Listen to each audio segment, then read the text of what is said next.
I know what the audience expects me to do here. They expect me to, pitch why it should be the Lakers. And while just talking about being, an NBA fan single, we've all heard stories of weddings bringing people together and old flames reuniting.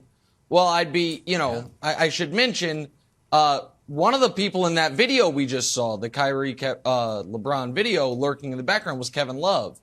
And I do believe Kevin Love is getting married this weekend in New York City. And I wonder who could be attending such a wedding and maybe be like, oh, remember when? And maybe things come back together. However, with that said, the Lakers don't have the picks or the players to make a trade. The only way for the Lakers to get Kyrie is if Kyrie wants to play for that $6 million. So I would cross the Lakers off. The Clippers have the players, but they have no picks. And I don't know that the Nets are going to be super interested in Norman Powell and Marcus Morris or Reggie Jackson or Luke Kennard. The Sixers make very, very little sense to me because are you trading him for James Harden? Are you reuniting him with James Harden when that didn't go so well? The Mavs, I want him nowhere near my large adult Slovenian son, Luka Doncic. Kyrie's a brilliant basketball player when he plays. But Luka needs to be doing his own thing on his own team. And while I think Luka's defensive limitations are a touch overrated, a Luka-Kyrie backcourt is not exactly Walt Frazier, Earl Monroe, Brew, as far as locking down the opposing team's wings and guards. So that leaves me with one team that sure does seem to make a lot of sense and can make it happen. And that team's Miami. Now, Miami, I do not believe, Brew, would trade Bam. I don't think they would. I don't think Miami would trade Bam for Kyrie, but I do think they would trade Kyle Lowry and Tyler Hero and maybe one of those, either Strus or Vincent, one of those guys, and say what do we need? Someone we can give the ball to and score at the end of games. Kyrie can do that. Jimmy and Bam make it so you're never going to have a bad defense. Now the question is, do the Heat want to get in the Kyrie Irving business? Seems to go somewhat counter to Heat culture unless they believe Heat culture is so pervasive it infects you like a good virus. So I didn't even mention the Knicks because the Knicks, I think, are there just as a threat. Like, I'll go there in free agency because the Knicks aren't trading RJ Barrett. I don't think the Knicks are a viable trade option. I think the Heat are the only team on this list, Brew, that makes real sense for a trade, where Brooklyn would do it as a trade. All right. Well, I disagree with some of your conclusions about the teams. And wish list is the appropriate name because half these teams don't even want Kyrie.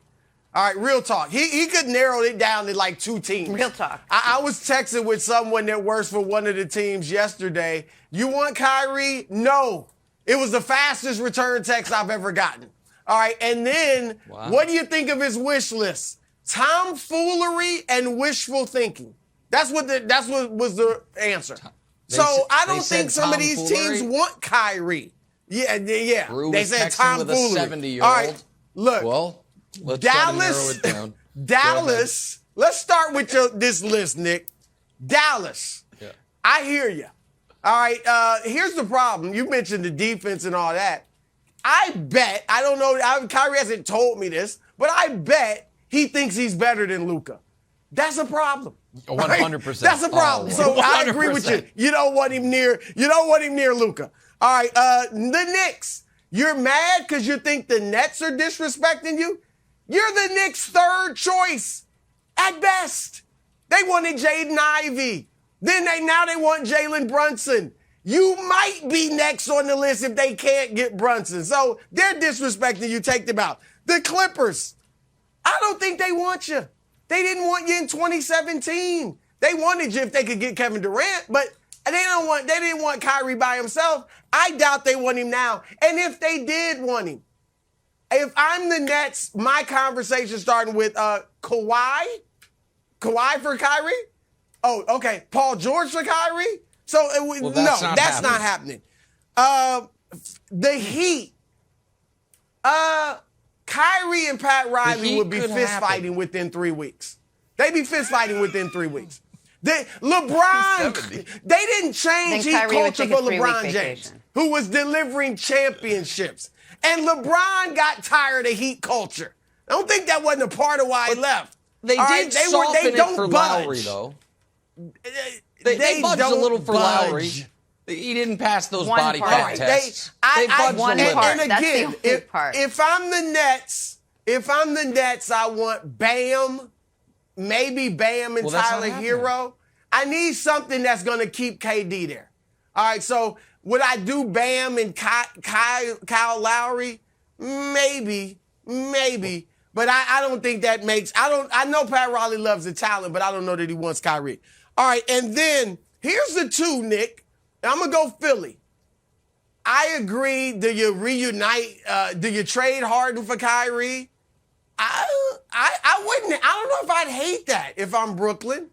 What? The Nets want Harden back? I'd have to talk to Durant. I know, he quit on him. I know, but it's crazy. It's madness up in this piece. All right, so maybe. Let's talk to KD and see if they'll reunite.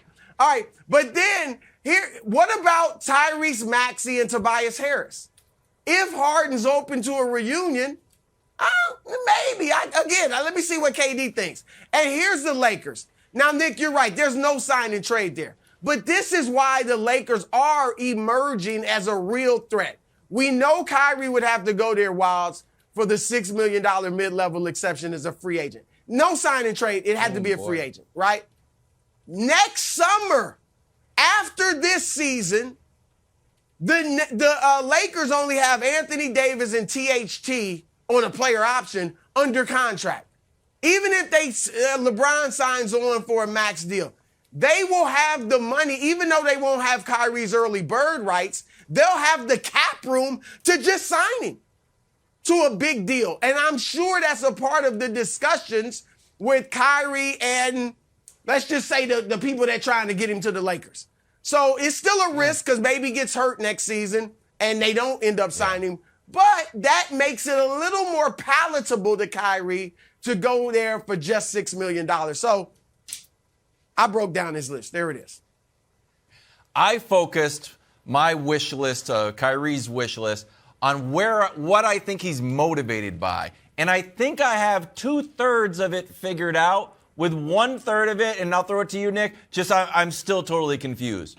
So I've got a reunion bucket, right? So it's like he wants to go back to somewhere that's familiar. He's won with LeBron and the Lakers. That makes sense. He's won with Ty Lue. I think that's more about Ty Lue than it is Paul George and Kawhi. So that I'm putting into the reunion bucket. And I know you guys were talking about players and winning and fit for the Sixers and the Knicks.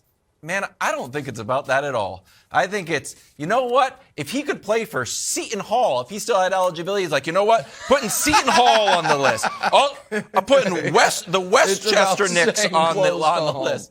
I think it's about staying here. He has been very open on how much he likes being back here. He likes being in the Northeast. I just think that those teams are more about real estate than they are winning per se. The middle two teams, the Luka and the Heat culture, man, that's the 1/3 I have no idea about. I 100% agree with Brew that he thinks he's better than Luka. But Heat culture, you think him and Haslam? We've seen the Heat thrive off fighting during the game with each other. I get it. Like, you think Kyrie is going to be cool with that? I mean, granted, he might not be there. But if he you might remember, be at home. But, man. I was just going to say, he won't be there. I understand that part of it, but those are really good teams. Those are great organizations. They have the ability to win right now. You have the added benefit that I know folks care about of the no state tax. I don't know if Kyrie's talking to his accountant about many of his decisions these days, but I understand why Dallas or Miami would be on most people's list. The one thing I would say, Brew, and I know we got a break, we'll talk more about this later, is you've got, on one hand, texts from execs calling it balderdash that they would want Kyrie Irving. But on the other hand, you're saying you would only trade him for Kawhi Leonard or Paul George or Bam plus something else. I think we've got to meet somewhere in the middle, which is, yes, teams would want him, some teams, but the Nets have to know they're not going to get a superstar back for him. They are going to have to take role players back for him. I don't think Paul George. That's if he'll walk, Nick. If he won't walk, then if that's an empty threat, then they don't have to do that. That's the thing. Is it an empty threat? We don't know. Thanks for watching. Subscribe here to get the latest from the show. Also, be sure to check out more of the best clips from First Things First, or go watch a few segments from our other shows on FS1.